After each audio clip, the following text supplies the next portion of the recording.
আসসালামু আলাইকুম দর্শক, আমরা এই ঝড় বৃষ্টির ভিতরে আমার বাইকের তেল আছে কিন্তু ফ্ল্যাগটা অনেকদিন তো হাত ধোয়া নাই, তো ফ্ল্যাগটা খুলে গেছিল, এই জন্য স্টার্টটা বন্ধ হয়ে গেছে। আমরা পুরো শরীর আমাদের ভিজে গেছে, এখনো বৃষ্টি পড়তেছে। দেখুন আপনারা, এই যে পুরামান গোসল দিচ্ছে এই কাঠ বাগানে।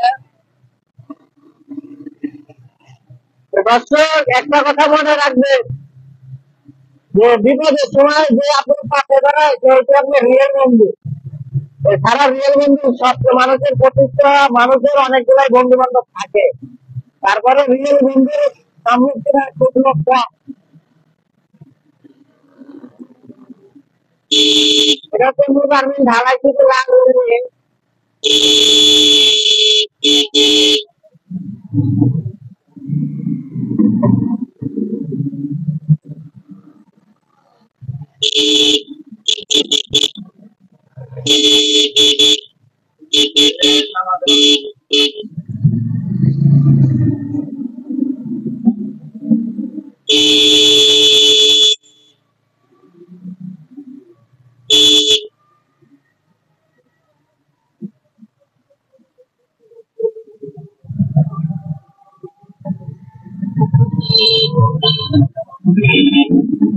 ওরা একটা রেস দিবি।